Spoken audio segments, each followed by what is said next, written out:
Andrew Jackson and the Native Americans by Sophia M. and Owiana Ward.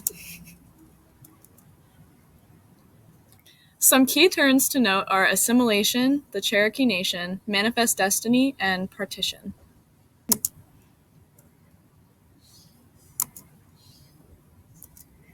Andrew Jackson was born on March 15, 1767, and he died on June 8, 1845.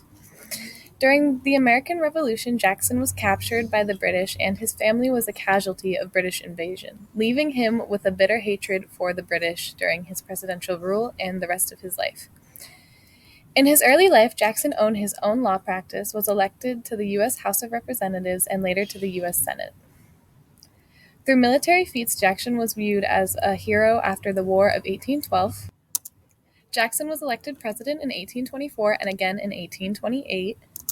Jackson's political movement is known as Jacksonian democracy.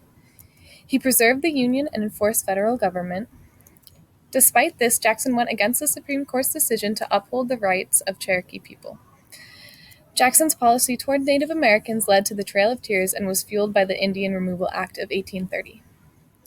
He eventually retired to his home, the Hermitage. This political cartoon shows Andrew Jackson in the center, surrounded by smaller Native Americans. It is an interpretation of Jackson's alleged compassion towards natives. He adopted a Native American son, and it was argued that his motive for removal was in part to protect them from certain annihilation, although he truly wanted to open native land to American settlement. Indian Removal Act. What was the Indian Removal Act and what were Jefferson's motivations behind it? His motivations. First, expansion and economic interests.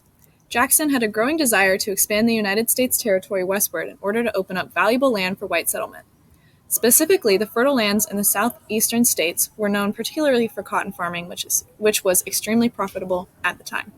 Secondly, state sovereignty. Jackson was a strong advocate for states' rights and believed in the supremacy of state governments over the rights of Native American tribes. Third, racial prejudice. Jackson believed that Native Americans were uncivilized and could not coexist with American settlers. Fourth, political popularity. Jackson was a president who appealed to the interests of white settlers and land speculators who wanted fertile lands in the Southeast.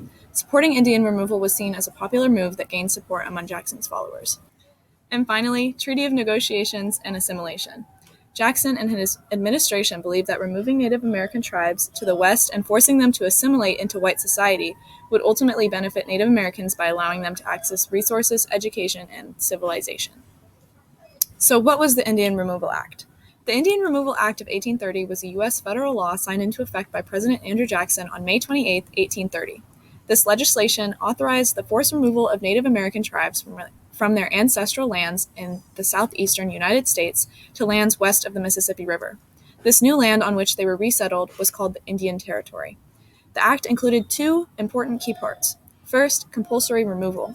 If tribes resisted or did not voluntarily agree to removal, the act provided the authority to use force to relocate them. Second, assimilation. The act also promoted the idea of assimilating Native Americans into white society by providing them with education and the opportunity to adopt white customs and agriculture. The Cherokee reaction. So how did the Cherokee tribe fight the Indian Removal Act? Like other Native American tribes affected by the Indian Removal Act of 1830, the Cherokee put up a significant legal and political resistance to the forced removal from their ancestral lands in the southeastern United States. Firstly, Worcester versus Georgia. The Cherokee Nation sought to challenge the constitutionality of the Indian Removal Act in the U.S. courts. In the famous case of Worcester versus Georgia in 1832, the Supreme Court ruled that because the Cherokee Nation was a separate political entity, the state of Georgia could not regulate it. Secondly, the Treaty of New Ectoa. The Cherokee Nation attempted to negotiate with the U.S. government, and in 1835, a small group within the Cherokee Nation signed the Treaty of New Ectoa, giving the Cherokee $5 million and land in present-day Oklahoma in exchange for their 7 million acres of ancestral land. However, this treaty was highly controversial and not supported by the majority of Cherokees, and many argued that it was invalid, since it did not have the support of the Cherokee Nation as a whole. And third, the protest petition. The petition was a response to the invalid signing of the Treaty of New Ectoa, and it asked the U.S. government to reject the treaty and to work with the true officials of the Cherokee Nation.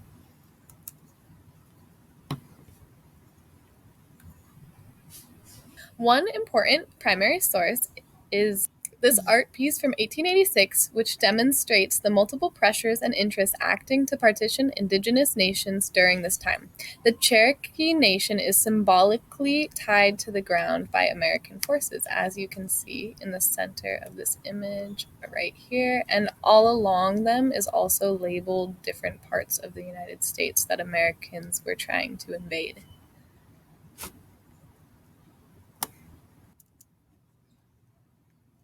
The Trail of Tears, 1838 to 1839. Why was the Trail of Tears the end result of the Indian Removal Act of 1830? Jackson's policy toward Native Americans led to the Indian Removal Act of 1830. The Indian Removal Act called for the removal of all Native American tribes east of the Mississippi. It was intended to be voluntary, however, tribes who resisted eviction were forcibly removed by American forces. Jackson justified his acts through the belief that Native Americans could preserve their cultures in the West and that their transport would prevent their annihilation. The Trail of Tears was the end result because it was the forced march of nearly 15,000 Cherokee from their homeland to the Indian Territory. During this devastating journey, around 4,000 Cherokee people died.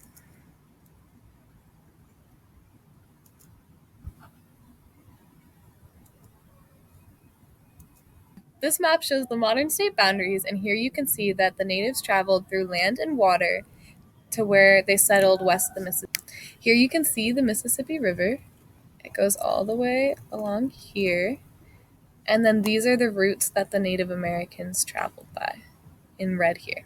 The map on the right shows how Native tribes also traveled by boat to get to the Indian Territory over here in red. And it also shows in this purplish red color that the tribes also traveled through these routes in 1835 specifically to get to the Indian Territory over here. Thank you so much for watching.